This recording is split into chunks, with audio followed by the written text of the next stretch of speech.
Velkommen til det her informationsmøde vedrørende særligt udvalgte moduler på den sundhedsfaglige diplomuddannelse. Mit navn er Iben Højer, og jeg har sammen med mine kollegaer glædet mig til at kunne præsentere de her moduler og tale om det, vi brænder allermest for, nemlig at udvikle uddannelse og afvikle dem sammen med jer. Denne eftermiddag der har vi rammesat et program, som ser således ud, at lige om lidt så kommer Janni og Birgitte på og fortæller om modulet koordinering af komplekse forløb.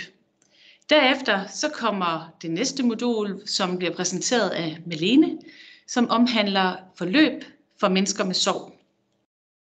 Så springer vi til modulet forandrings- og læreprocesser, som jeg selv gerne vil have lov at præsentere, og så runder vi af med modulet Fundamentals of Care ved Mona Østergaard Klit og Caroline Lorentzen.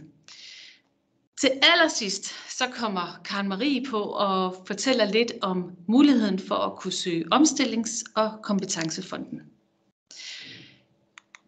Lidt praktisk inden vi går i gang, det hedder sig, at vi har rammesat det her møde til cirka 45 minutter.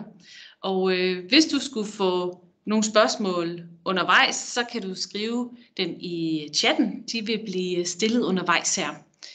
Og så vil jeg også sige til jer, at vi vil sende jer en opfølgende mail med vores kontaktoplysninger, hvis der I har yderligere spørgsmål, eller hvad det nu kunne falde jer ind her.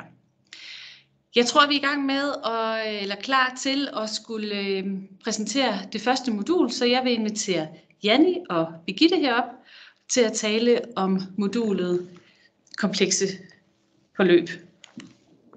Hej. Hej, mit navn det er Janni Carlsen, og jeg er udviklingskonsulent her på Act2Learn. Og jeg underviser på koordinering af komplekse forløb sammen med mine kolleger. Jeg hedder Birgitte Søring, og jeg er ligesom Janni, udviklingskonsulent i Act2Learn og underviser på det her forløb, koordinering af komplekse forløb. Ja. Vi vil rigtig gerne fortælle jer noget mere om forløbet her, og særligt vil vi gerne fortælle jer noget omkring, hvad det er for nogle behov, som vi tænker modulet her kan hjælpe med. Hvad det er for noget, man kan få ud af at deltage på det her forløb. Og jeg kunne starte med at sige, at vi kommer til at arbejde med omkring, hvordan er det, man kan skabe opbakning blandt ens kollegaer, og hvordan er det, vi kan arbejde med begrebet motivation. Så vi kommer til at dykke ind i forhold til motivation som begreb. Hvordan kan vi arbejde med det ind i forhold til at kigge på koordinering af komplekse forløb? Ja, og det man også får ud af det, det er en indsigt ind i det her med, hvordan er det, man egentlig kan forstå den kompleksitet, der er til stede i vores sundhedsvæsen i dag. Hvordan er det, man kan navigere i et system, hvor der egentlig er præget af at være på en og samme tid, kan man sige, være uforudsigelig og være forudsigelig. Så en indsigt ind i koordinering og kompleksitet. Ja. Vi kommer også til at kigge på i forhold til at have nogle særlige funktioner. Det kunne være, at man har ansvaret for udvikling på afdelingen. Det kunne også være, at man har i forhold til kvalitetsarbejde. Så når man har en særlig dedikeret funktion, så den her funktion kommer vi til at arbejde med, hvordan kan det være, og hvad er den funktion mellem kollegaer og ledelse. Så hvordan er det, man er at navigere i den her rolle, som man kan have, som kan ligge mellem de her to niveauer. Ja, når man er sådan en in-betweener. Ja. Så det kommer vi også til at arbejde med. Hvad får man ud af det her? Hvad får man ud af det? Man får i hvert fald kort sagt noget med sig i forhold til metoder og redskaber, i forhold til at arbejde med og koordinere i en kompleks sammenhæng. Det er den korte version. Og så kan man sige, hvad er det så for nogle metoder og redskaber, man får med? Vi sætter fokus på nogle metoder i forhold til det her med, hvordan kan man facilitere møder, hvordan kan man facilitere, så man får flere frugtbare og gode møder med sine samarbejdspartnere. Vi kommer til at se på nogle redskaber i forhold til det og systematisk at arbejde med forbedringer i sin organisation. Vi kommer til at se på nogle redskaber i forhold til det her med at analysere samarbejdsnetværk omkring internt samarbejde, tværfagligt samarbejde på tværs af afdelinger eller tværsektorielt, og prøve at få nogle hints om, hvad er det for noget, der er på spil i de samarbejder, og hvad kan man gøre for at styrke dem. Ja. Forbedringsmodellen kommer vi til at arbejde med, som jo egentlig også er en model og et redskab til at arbejde systematisk med forbedringer af sin praksis. Og dertil hører jo de her redskaber som PDSA, Plan, Do, Study, Act, cyklusser, hvor man prøver at teste noget af, som man har en formodning om, der har en positiv indvirkning i forhold til at øge kvaliteten, og prøve at se på, hvordan kan man rulle det lidt ud i større sammenhæng. Og så kommer vi til at se på også nogle andre redskaber som driver-diagram, som også er et redskab, der giver en hjælp til at få overblik over, hvad er det, der har indflydelse på, om jeg når mit mål, om jeg får medvind, hvis man kan sige det sådan, og minimere modvinden, og også prøve at prioritere, hvad er det for nogle indsatser, der skal til for at skabe de her forbedringer. Ja. Så man bliver bedre til at koordinere i sådan en kompleks sammenhæng, som sundhedsvæsenet jo er rigtig mange sammenhænge. Ja. Og hvis jeg skulle sige lidt i forhold til, hvordan der arbejder vi så med det, så kan man sige, så tager vi meget afsæt i jer som studerende i forhold til jeres praksis. Hvordan er det i forhold til jeres klinisk praksis? Så prøver vi at sætte den i fokus ind i forhold til noget af de teoretiske begreber, vi skal arbejde med. Men vi kommer også til at arbejde med det ind i 2 spor. Vi kommer både til at kigge på udviklingen af jeres egen rolle ind i det, men også udviklingen af tiltag, der styrker organisationer. Så på den måde kommer vi til at kigge både på jeres rolle ind i det, men også i forhold til, hvordan kan I være med til at styrke kvaliteten ude i organisationerne. Ja. Og de ting hænger jo ikke sjældent sammen. Udvikling af den enkelte og udvikling af praksis. Det er i hvert fald det, vi prøver at få frem her. Ja. Vi kunne også godt lige tænke os at sætte fokus lidt mere skarpt ned på, hvad er indholdet så på uddannelsen. Vi kommer til at arbejde med forskellige dele, som står her, og vi kommer til at dykke ned i forskellige instruktioner af begreber som kompleksitet og koordinering, og prøver også at have nogle refleksioner og drøftelser omkring, hvad forstår I ved kompleksitet, hvordan er jeres praksis kompleks, hvad forstår I ved en god form for koordinering, så det kommer vi til at arbejde med. Vi kommer til at arbejde med nogle samarbejdsteorier i forhold til det tværfaglige eller tværsektorielle samarbejder, sætte fokus på relationel koordinering, som jo er en af de her samarbejdsteorier, som vi arbejder med her. Vi kommer også til at sætte fokus på en anden samarbejdsteori, nemlig den teori omkring kurskoordinering og commitment, som vi kommer til at arbejde med den teori, som Trine Strilling skal også arbejde med i forhold til, hvordan man sætter kursen og koordinere og commit ind i forhold til. Så det er også noget af de begreber, vi vil arbejde ind i forhold til på modulet, som kan understøtte noget i forhold til koordinering af de her komplekse forløb. Så kommer vi også til at kigge i forhold til omkring kommunikation mellem fagprofessionelle. Hvordan kan vi kigge på det som begreb ind i forhold til, hvordan vi arbejder kommunikativt, også når I har en særlig dedikeret rolle, hvordan kan vi arbejde med det kommunikativt ind i forhold til det? Ja. Og så kommer vi også til at arbejde, som jeg også sagde lidt, i forhold til motivation.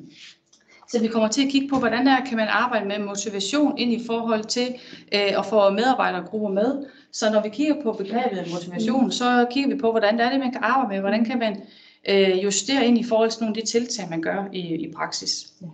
Og nogle af de teorier omkring kommunikation, samarbejde og motivation, bruger vi også til at sætte ind i det her med, hvordan kan man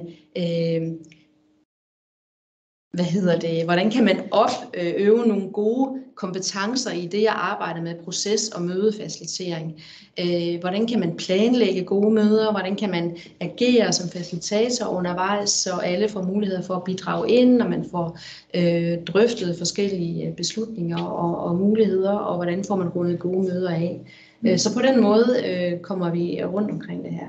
Og så er der jo det her forbedringsarbejde, som også er noget, der er gennemgående i det her forløb, på den måde, at vi kommer til at igangsætte en forbedringsproces sammen med jer. En forbedringsproces, der tager afsæt i, hvad I kunne tænke jer i jeres praksis og gøre noget, der kunne være tiltag, der skaber en eller anden form for forbedring. Og det arbejder vi med undervejs. Vi guider jer, og vi giver jer noget inspiration til at analysere jeres praksis med, sådan at I kommer til at prøve at afprøve nogle ting, og også får beskrevet nogle gode forbedringsindsatser, I har arbejdet med. Ja, det tror jeg var indholdsdelene i det her. Og så kunne vi jo slutligt sige, Birgitte, så jeg tænker, hvis I har fået interesse ind i forhold til det her, hvordan er det, man kan koordinere komplekse forløb, og så endelig skriv til jer, Birgitte, i forhold til, hvis I skulle have brug for at høre lidt mere omkring det, så stiller vi os gerne til rådighed i forhold til at fortælle noget mere om det. Og ellers så håber vi selvfølgelig meget på at se herinde på det her modul. Og oplysningerne i forhold til, hvornår det er, og hvilke dage det er, og på hvilke tidspunkter på dagen det er, alt sammen kan I finde oplysninger om inde på vores hjemmeside. Ja. Tak for opmærksomheden. Ja. Tak, Janni og Birgitte, for dette inspirerende oplæg. Og nu har jeg taget en god ven med ind her, det er dig, Malene. Ja. Og vi kommer til at snakke om noget helt andet nu, netop modulet forløb med mennesker med sorg. Så jeg overlader scenen til dig. Tak. Værsgo. Jamen, jeg hedder Malene Brun, og jeg er underviser på sygeplejerskeuddannelsen UCN her i Aalborg. Og jeg vil gerne præsentere jer for det sundhedsfaglige diplommodul forløb for mennesker med sorg.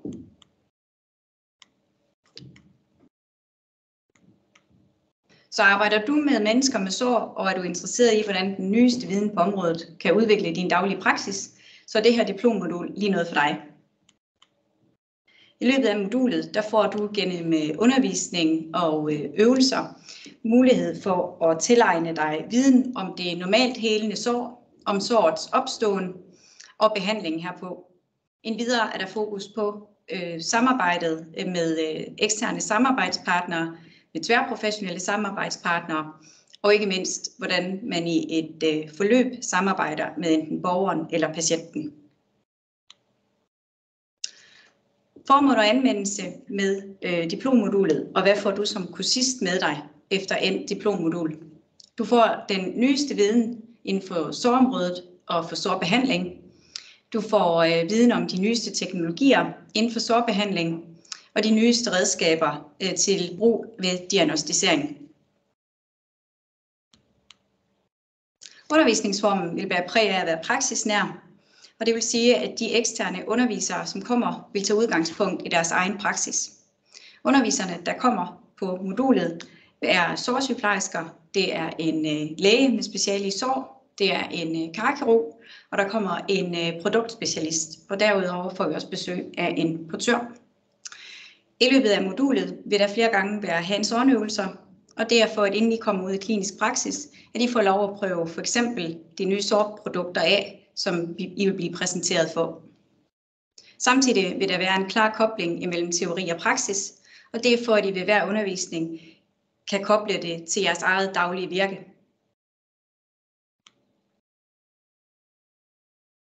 Indholdet i diplommodulet er huden og hudens anatomi og fysiologi. Der vil være fokus på det normalt helende sår. Derudover vil I få en grundig viden omkring arterielle og venøse sår, og I vil få viden omkring smerter i relation til sår. I vil få undervisning og viden omkring debridering, og i den forbindelse vil der være en hands-on-øvelse. I vil få viden omkring sundhedsøkonomi, og I vil få viden om produkter og produktvalg, der vil blive præsenteret ved en produktspecialist. Endvidere er der fokus på det tværfaglige samarbejde og på det tværsektorielle samarbejde. En portør vil komme og vise øvelser i lejring og forflytning, og I vil få en viden om evidensbaseret praksis. Modulets undervisning foregår af 7 undervisningsgange, som alle er planlagte til at ligge om på tirsdag i tidsrummet 9 til 15.15. Og de nærmere datoer kan ses på Actulearns hjemmeside under diplommodulet forløb for mennesker med sorg. Jeg håber, vi ses. Tak for det, Malene. Tak skal du have. Og så hiler vi videre, og den her gang vil jeg gerne selv have lov at præsentere det næste modul, nemlig modulet omhandlende forandrings- og læreprocesser. Og på det her modul, der har vi, som navnet næsten fortæller, fokus på at lave forandrings- og forbedringsprocesser hjemme i egen praksis, som på det her modul sætter særlig fokus på at kunne skabe bedre læringsmiljøer, både for ens studerende, men også for ens kollegaer, eller at skabe miljøer, som kommer til gavn for ens patienter eller borgere. Så hvis du er enten leder, klinisk vejleder, eller har en anden funktion, hvor det her med læring og uddannelse, det sådan spiller en særlig stor rolle i dit arbejdsliv, så tænker jeg, at det her modul, det kunne være noget for dig. Hvis du også endvidere synes, at det her med at skabe udvikling og forandring i din organisation, det er både super vigtigt, men også enormt spændende, og du elsker at se, når dine medarbejdere eller dine kollegaer, de trives på deres arbejde, de har en oplevelse af, at de bliver dygtige til det, de laver, og du får et enormt energiboost af hele tiden at have fokus på de bedst mulige rammer for jeres patienter og borgere. Men samtidig også nogle gange kan have følelsen af, at det kan være svært at opnå følgeskab for dine kollegaer eller din leder for den sags skyld. Og du også synes, det nogle gange kan være svært at systematisere og implementere den forbedring, som du gerne vil lave. Så kunne det også være en god idé, at du kiggede med her, for det er lige præcis noget af det, vi kommer til at arbejde med på det her modul. Ligesom Birgitte og Janni talte om, så arbejder vi også på det her modul i 2 spor. Et spor, hvor vi sætter særlig stor fokus på forbedringsmodeller, altså hvordan kan jeg systematisk og analyserende arbejde med at skabe den her forbedring i min organisation. Det kan være eller det kan ikke være, I kommer til at arbejde med PDSA-cirkler, I kommer til at arbejde med det, der hedder driver-diagram. I kommer til at hele tiden at være i øvebaner i jeres egen organisation. Og så kommer I til både at forbedre og igangsætte forandrings- og læreprocesser i jeres egen organisation. Samtidig med, at I lærer alt det her, jamen så har I også fokus på jer selv. I har fokus på jeres egen rolle som forandringsagent, og I har fokus på, hvad er det for nogle reaktionsmønstre, der kan opstå inde i dig, når du står og synes, det kan være svært at igangsætte nogle af de her processer, som du gerne vil sætte i gang. Men du kommer også til at lære noget om at få en forståelse for, jamen, hvad er det, der kan ligge til grund for de lærendes reaktionsmønstre, altså dine kollegaer, eller de studerende, eller hvem det nu er, du arbejder med. Du får også en masse modeller, hvor du får noget input til, hvordan du kan arbejde kreativt med læringsmiljøer eksempelvis. Og du får også modeller til at kunne, som jeg sagde før, kunne forstå nogle af de her processer, der foregår i organisationen, mens den lærer. Så på det her modul, der bliver du rigtig dygtig til både at udvikle, igangsætte og implementere forbedringsprojekter.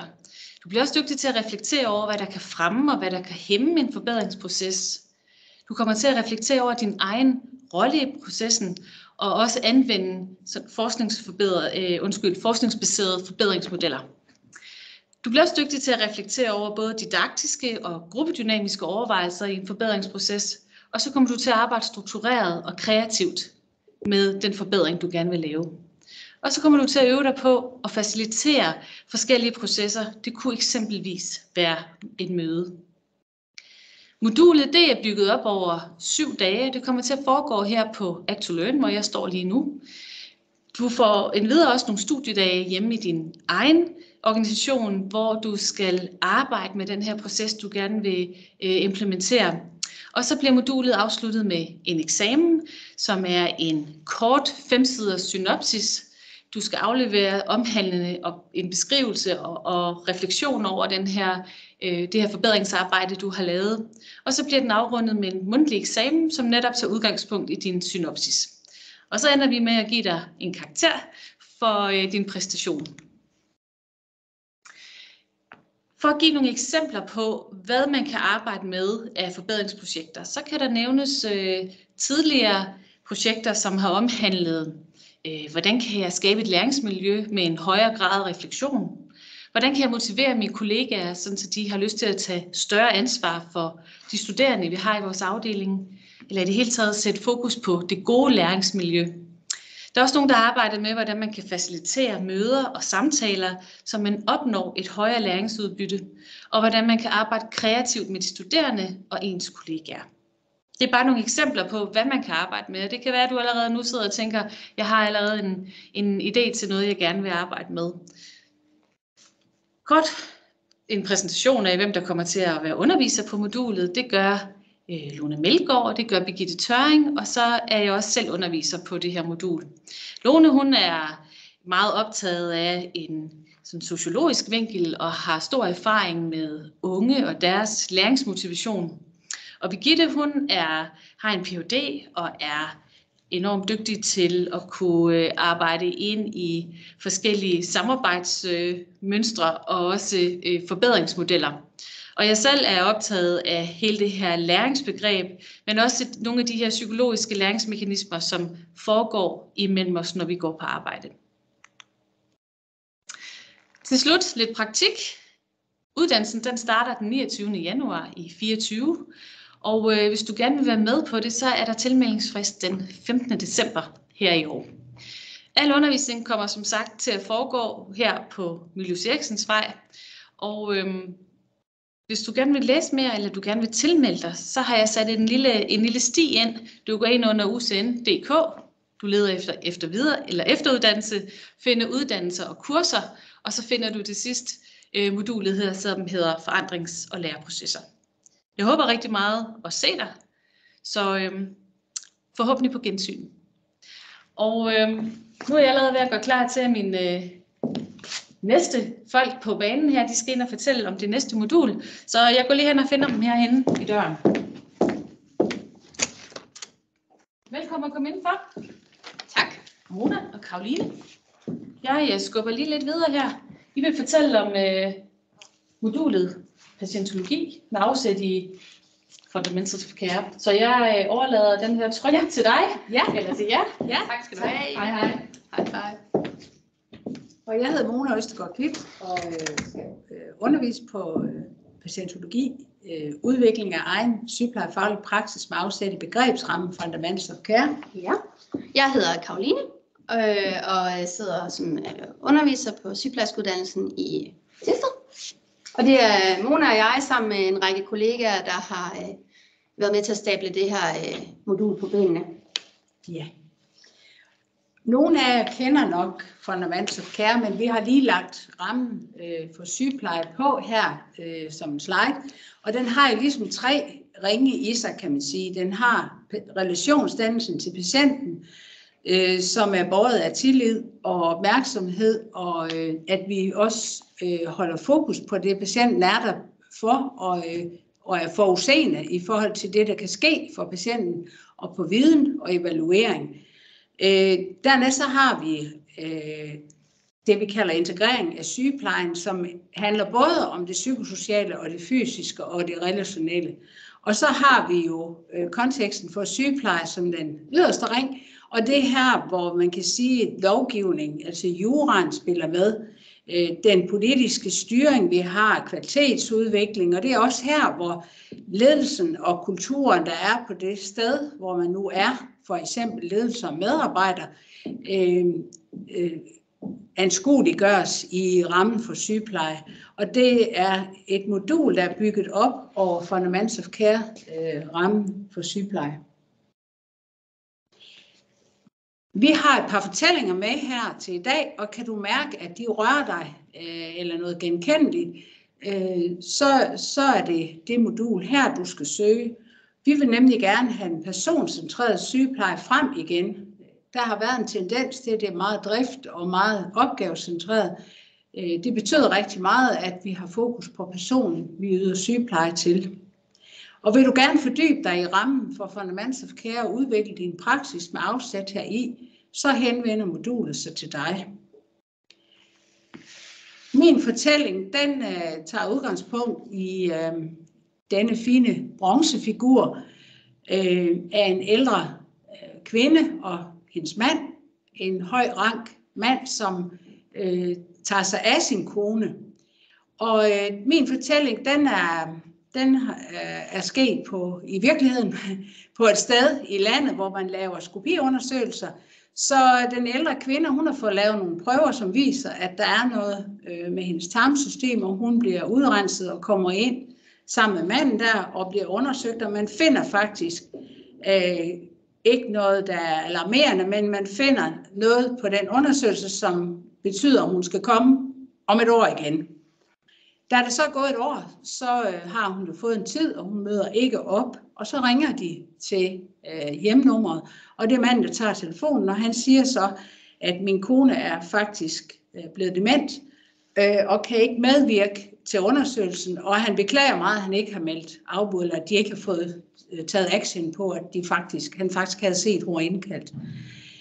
Så er det Fundaments of Care, rammen kommer ind, fordi sygeplejersken på det her sted siger til manden, at det vil faktisk være egen læge, der kender det her par bedre, end hun gør.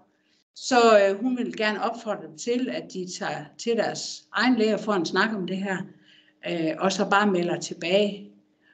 Og det er sådan en dømmekraft, hun viser, den sygeplejerske der, som er interessant at kigge på. Der sker så efter et par dage det, at de ringer og siger, at i samråd med deres egen læge, så kommer hun ikke til undersøgelsen. Og den der dømmekraft kan vi faktisk øve os i, ud fra rammen for Fundaments of Care. Ja. Så Monas fortælling her, den symboliserer på mange måder en måde, hvor begrebsrammen Fundaments of Care kan bruges til at reflektere over, hvad det er, der gør, at sygeplejen lykkes i den specifikke situation. Jeg har også taget en fortælling med. Det er ikke min egen fortælling. Det er en, jeg har lånt et sted fra. Og jeg tænker, at den kan kobles op på det billede, der er på slidet her. Et råb om hjælp, forstået på mange måder. Det kan være et råb om hjælp forstået fra patientens perspektiv, men det kan også godt være et råb om hjælp fra sygeplejerskens perspektiv. Og den fortælling, jeg har taget med, det er et debatindlæg fra Weekendavisen i februar 2019, hvor en ung pige på 19 år fortæller om hendes forløb under indlæggelse med sepsis og nyrebækkenbetændelse. Og jeg vil gerne have lov at læse den op for jer. Forestil dig, at du lugter af 4 dage gammel sved og den mærkelige sterile lugt, du forbinder med hospitaler. Sygeplejersken giver mig et håndklæde og noget rent tøj, men hvilken forskel gør det, når jeg ikke engang kan komme ud af sengen? Du føler dig frastødende og kan ikke udholde dig i din egen krop. Du længes efter et bad. Vand, der rammer din hud og skyller snavs væk. Din søster har lovet at besøge dig efter morgenmaden, så du overvejer dine muligheder. Hvad er mest ydmygende? At ligge beskidt og svedig i dit beskidte sengetøj, eller at blive badet af din søster? Du vælger den sidste mulighed, for i sidste ende foretrækker du hellere at have det godt i din krop og ydmyget, end at være beskidt og ydmyget. Havde personalet haft tid og ressourcer, kunne de have givet mig en hjælpende hånd. En hånd, som jeg desperat havde brug for.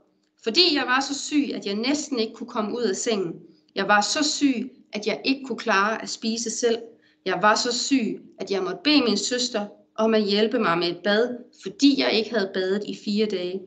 Fornedret, nøgen og våd sad jeg der på en bænk i et brusebad på et hospital, mens min søster, der følte sig lige så utilpas, vaskede mit hår og beskidte krop, fordi jeg ikke fik hjælp fra personalet.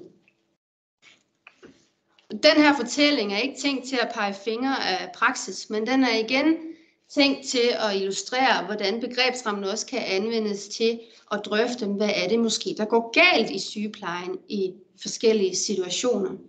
Og det her var som sagt ikke min fortælling. Jeg var ikke patienten. Jeg var ikke den her unge pige sygeplejerske. Men det var jeg lidt alligevel, fordi når jeg læser den her fortælling, så kan jeg godt mærke som sygeplejerske, at der opstår sådan en knude i min mave. En knude, der fortæller noget om, at jeg har også stået i lignende situationer, og jeg har også været med til at yde sådan en sygepleje. Ikke fordi det var min intention, men fordi at min intention ikke rigtig harmonerede med de muligheder, som konteksten, jævnfør begrebsrammen, udstak for mig i den specifikke situation. Og det er noget af det, vi gerne vil med det her modul. Vi vil gerne give et rum for, at vi kan drøfte de etiske dilemmaer og problematiske situationer, som kan opstå inden for den her begrebsramme på tværs af de her 3 dimensioner. Et rum, hvor der kan fås afløb for den samvittighed, vi også kan rende rundt med som sundhedsprofessionelle ude i praksis. Så vil vi rigtig gerne klæde jer på til at argumentere for den her personcentrerede sygepleje med afsæt i begrebsrammen, så der vil også være undervisning i noget argumentationsteori. Vi vil også gerne belyse implementeringsteori, og et innovativt aspekt, og på den måde sende jer ud i jeres egen praksis og afprøve nogle nye tiltag med udgangspunkt i begrebsrammen Fundamentals of Care. Nogle tiltag, som vi så sammen kan drøfte senere og se på muligheder og barrierer i forhold til, hvad møder I af begrænsninger ude i praksis. Så modulet retter sig mod at styrke dig som sygeplejerske til at komme op imod nogle barrierer, og på den måde argumentere for, at det bør være vane at sætte mennesket i fokus. Og hvis man skal se sådan lidt på det praktiske, så bliver modulet her udbudt i foråret 2024. Det bliver planlagt til at afløbe på dage, hvor det bliver dage i midten af ugen. De 3 midterste dage i ugen. Og det har egentlig været med fuld overlæg i forhold til at undgå at komme i karambolage med den måde, som vagtplaner og sådan noget kan være planlagt i praksis. Ja, så det bliver aldrig mandag og fredag. Nej, lige præcis. Ja. Ja. Vi håber at se jer. Ja. Tak.